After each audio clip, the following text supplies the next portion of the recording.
de plus à la corde.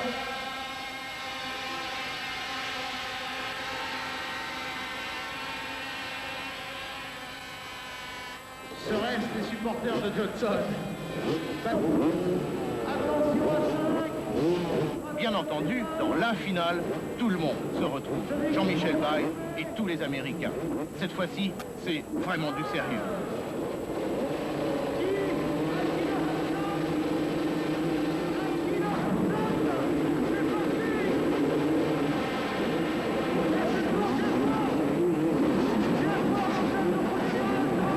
C'est l'Américain Jeff Ward, numéro 5, pilote Kawasaki, et donc tout en vert, qui a pris le départ en tête. Jeff Ward, il est de Mission Viejo, dans la banlieue de Los Angeles.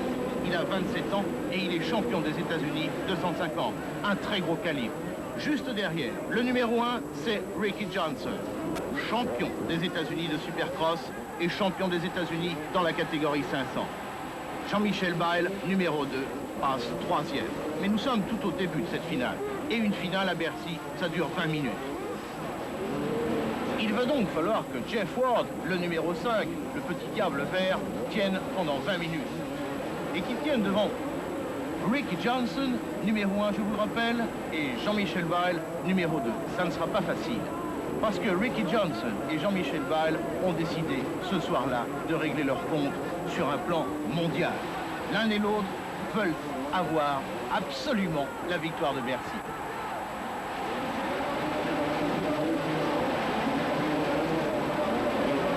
Jeff Ward, qui est tout petit, a des possibilités fabuleuses quand il s'agit de dépenser de l'énergie pour rester en tête.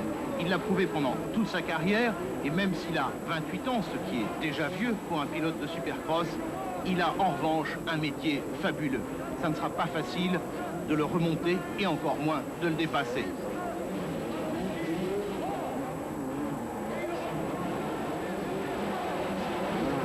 En revanche, derrière, Jean-Michel Bayle a passé Ricky Johnson. Et ça, c'est déjà un petit moment de légende, parce que ça n'était jamais arrivé. Cela dit, à ce moment précis de la finale, Jean-Michel Bayle, même devant Johnson, est quand même deuxième, derrière Jeff Ward. La légende absolue, ce serait justement d'aller passer aussi Jeff Ward.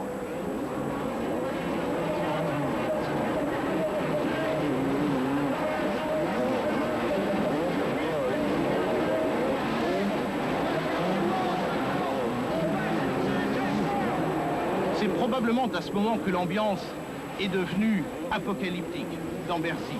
Une salle qui est de toute façon magique. Ricky Johnson entend la foule, mais à ce moment, il sait que ça n'est plus pour lui. C'est pour ce numéro 2 que la foule se déchaîne. Ricky Johnson, pour l'instant, 3e. Et puis soudain, tout change. Le numéro 2, Jean-Michel Bayle, va chercher le leader, Jeff Ward, numéro 5. Attention, histoire. Et il est passé.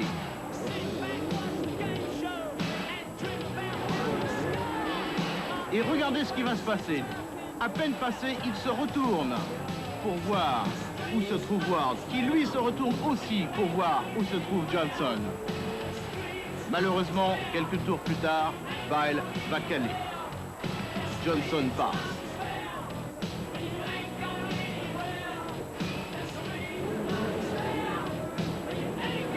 Le temps de repartir, et Bayle a dû laisser passer non seulement Johnson, mais aussi Jeff Ward. Johnson, numéro 1. Johnson, que l'on surnomme Bad Boy, un garçon qui gagne au minimum 300 000 $ par an. En ce moment, le dollar ne vaut pas cher, ce qui fait que Johnson n'aura gagné que 2 millions de francs français dans l'année. C'est tout de même pas mal, mais ça les vaut. Regardez un peu comment il emmène sa moto. Jean-Michel Bayle, dans le dernier tour, essaie de remonter sur Jeff Ward. Ce sera impossible.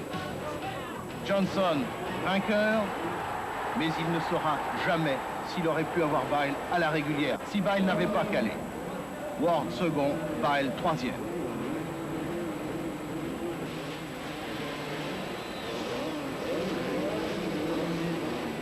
La première première fois que je me retrouve en tête de la finale surtout, et surtout c'est la première fois que je double Ricky Johnson.